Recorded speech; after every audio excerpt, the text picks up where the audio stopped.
Assalamualaikum warahmatullahi wabarakatuh. Kembali lagi dengan kami dari kelompok 7, yang mana kami dari kelompok 7 terdiri atas 2 orang. Yang pertama saya sendiri, Ari Juanda, dan teman saya yang kedua yaitu Susi Susanti. Di video kali ini kami akan membahas sebuah tema yang berjudul Manajemen Risiko pada Pasar Keuangan dan Pasar Modal. Selamat menyaksikan. Untuk materi yang pertama akan dijelaskan oleh saya sendiri, yaitu Ari Juanda. Baiklah, di sini saya akan mencoba membahas tentang manajemen risiko pada pasar keuangan.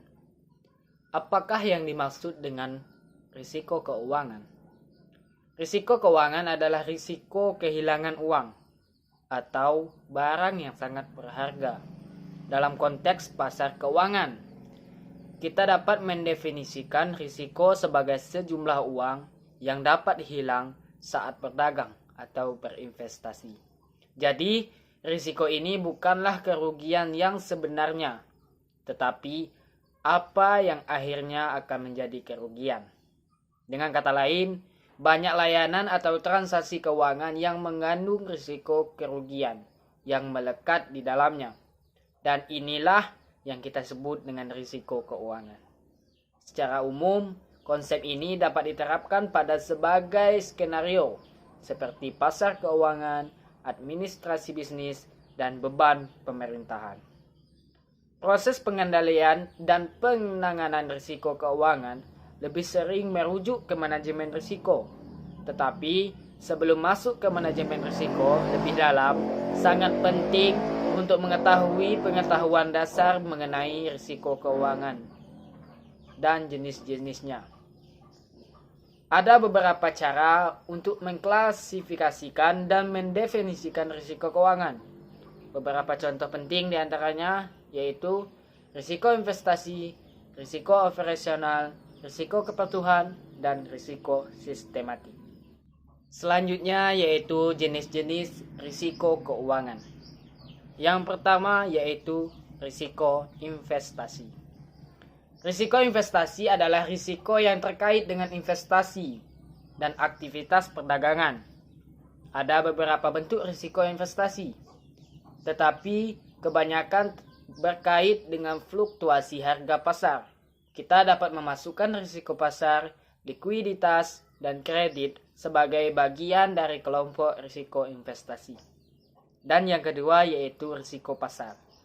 Risiko pasar adalah risiko yang berhubungan dengan fluktuasi harga suatu aset.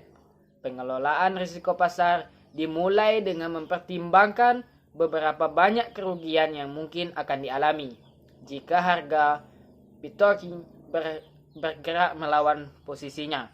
Biasanya, investor menghadapi risiko pasar baik langsung maupun tidak langsung. Risiko pasar langsung berhubungan dengan kerugian yang mungkin akan dialami seorang pedagang dari perubahan yang merugikan harga suatu aset. Di sisi lain, risiko pasar tidak langsung berkaitan dengan aset yang memiliki risiko sekunder atau tambahan. Di pasar saham, risiko tingkat bunga sering mempengaruhi harga saham secara tidak langsung yang membuatnya menjadi risiko tidak langsung. Dan yang ketiga yaitu risiko likuiditas. Risiko likuiditas adalah risiko investor dan pedagang yang tidak dapat membeli atau menjual aset tertentu dengan sangat cepat tanpa perubahan harga yang drastis. Dan yang keempat yaitu risiko kredit. Risiko kredit ini adalah risiko pemberi pinjaman kehilangan uang karena gagal membayar pihak lawan. Misalnya, jika perusahaan X meminjam uang dari bank A, ia menghadapi risiko kredit. Dengan kata lain, ada kemungkinan bahwa perusahaan X tidak akan membayar bank A, dan kemungkinan ini adalah apa yang kita sebut dengan risiko kredit. Jika perusahaan X default, bank A kehilangan uang. Dari perspektif yang lebih luas, krisis ekonomi dapat menjadi jika risiko kredit suatu negara meluas sampai ke tingkat yang masuk akal. Krisis keuangan terburuk dalam 90 tahun terakhir terjadi karena meluasnya risiko kredit global. Dan yang kelima yaitu risiko operasional. Risiko operasional adalah risiko kerugian finansial dikarenakan oleh kegagalan dalam proses, sistem, dan prosedur internal. Kegagalan ini seringkali disebabkan oleh kesalahan manusia tanpa sengaja atau aktivitas penipuan yang disengaja. Untuk mengurangi risiko operasional, setiap perusahaan sebaiknya melakukan audit keamanan. Audit keamanan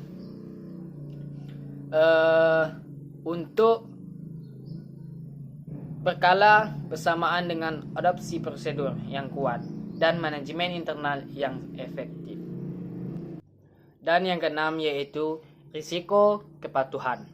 Risiko kepatuhan berkaitan dengan kerugian yang mungkin timbul ketika perusahaan atau institusi gagal mengikuti hukum dan peraturan dari yudikatif masing-masing.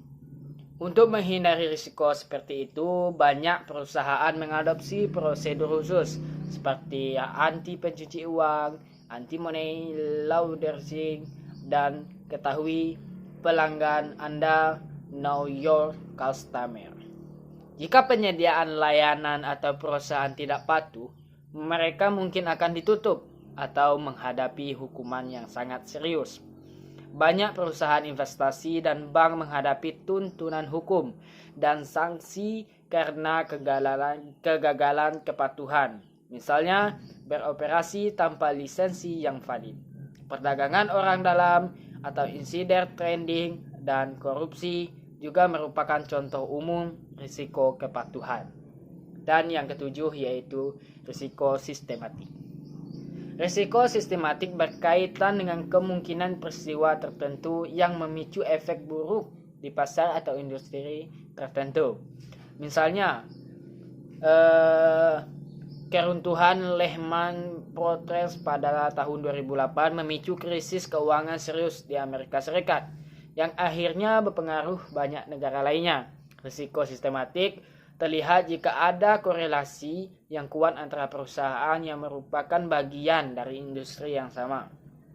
Jika perusahaan Lehman Brothers tidak begitu terlibat dengan seluruh sistematik keuangan Amerika, kebangkrutan akan jauh lebih tidak berdampak. Hanya itulah materi yang saya sampaikan. Kembali ke moderator. Materi selanjutnya akan disampaikan oleh teman saya yaitu Susi Susanti. Kepada Susi Susanti kami persilakan dengan segala hormat. Baiklah, saya akan menjelaskan tentang manajemen risiko pada pasar modal. Sebelumnya kita harus mengetahui dulu apa itu pasar modal. Pasar modal atau capital market adalah pasar untuk berbagai instrumen keuangan jangka panjang yang bisa diperjualbelikan, baik surat hutang atau obligasi, equity atau saham, reksadana, instrumen derivatif, maupun instrumen lainnya.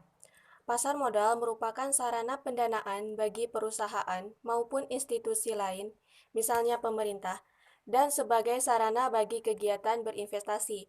Dengan demikian, pasar modal memfasilitasi berbagai sarana dan prasarana kegiatan jual beli dan kegiatan terkait lainnya. Selanjutnya yaitu pelaku pasar modal. Para pemain utama yang terlibat di pasar modal atau lembaga penunjang yang terlibat langsung dalam proses transaksi antara pemain utama sebagai berikut. Yang pertama yaitu emiten, perusahaan yang melakukan emisi baik yang berupa saham maupun obligasi. Yang kedua, investor, pemodal yang akan membeli atau menanamkan modalnya di perusahaan yang melakukan emisi. Penjamin emisi atau underwriter, lembaga yang menjamin terjualnya saham atau obligasi sampai batas waktu tertentu dan dapat memperoleh dana yang diinginkan emiten. Yang keempat, agen penjualan, pihak yang menjual efek dari perusahaan yang akan go public tanpa kontrak dengan emiten yang bersangkutan. Yang kelima, pialang atau broker, perantara antara si penjual, emiten, dengan si pembeli atau investor dalam jual beli efek. Selanjutnya yaitu risiko dalam pasar modal. Risiko dalam pasar modal itu ada 3. Yang pertama yaitu risiko investasi saham. Yang kedua adalah risiko reksadana, dan yang ketiga yaitu risiko obligasi atau surat berharga. Risiko dalam investasi saham yaitu dibagi menjadi tiga. Yang pertama, risiko capital loss. Kebalikan dari capital loss adalah kondisi saat kita hanya berhasil menjual saham dengan nilai yang lebih rendah dibandingkan ketika membelinya. Tentu saja ini berarti kita kehilangan sejumlah modal akibat penjualan tersebut. Yang kedua yaitu risiko likuiditas. Di pasar modal, ada kemungkinan risiko likuiditas yang bisa mengancam para investor yang menitipkan dananya di lembar saham perusahaan.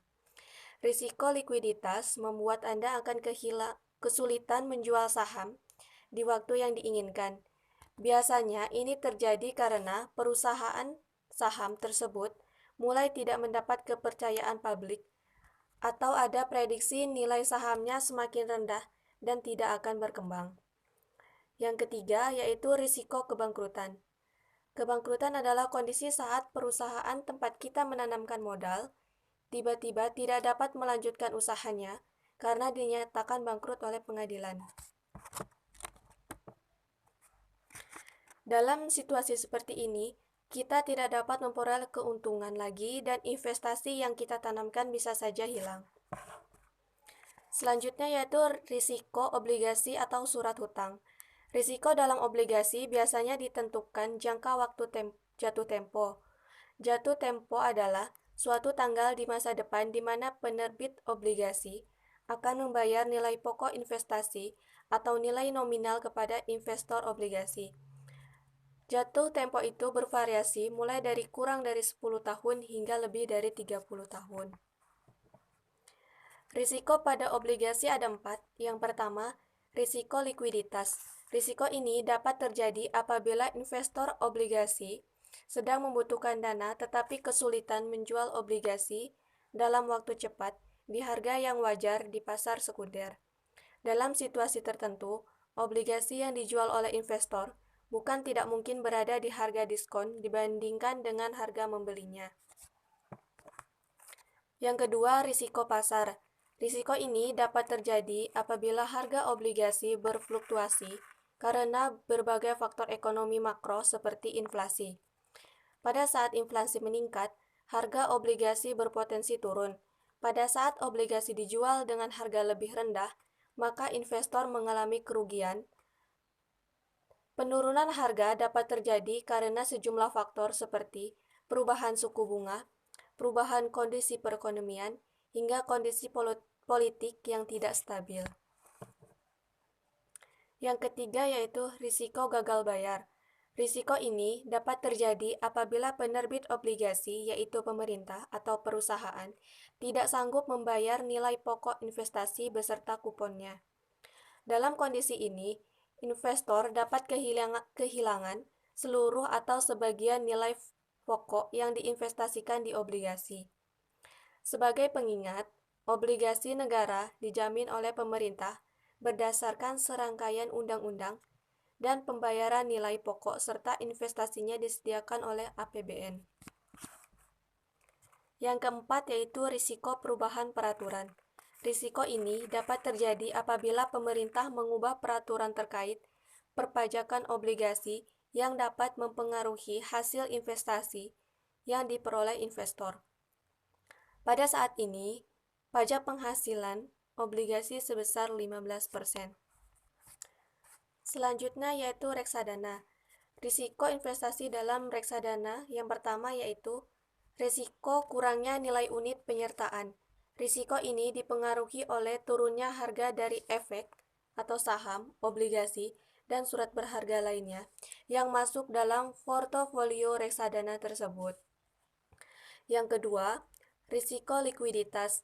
Risiko ini menyangkut kesulitan yang dihadapi oleh manajer investasi jika sebagian besar pemegang unit melakukan penjualan kembali atau redemption atas unit-unit yang dipegangnya. Manajer investasi kesulitan dalam menyediakan uang tunai atau redemption tersebut. Yang ketiga yaitu risiko one prestasi. Risiko ini merupakan risiko terburuk, di mana risiko ini dapat timbul karena perusahaan asuransi yang mengasuransikan kekayaan reksadana tidak segera membayar ganti rugi atau membayar lebih rendah dari nilai pertanggungan saat terjadi hal-hal yang tidak diinginkan. Sekian penjelasan dari saya. Terima kasih. Hanya itulah yang dapat kami sampaikan. Apabila ada kekurangan atau kesalahan dari penyampaian kami mohon maaf karena kami masih dalam proses pembelajaran. Dan jangan lupa like, komen, dan subscribe ya guys. Assalamualaikum warahmatullahi wabarakatuh.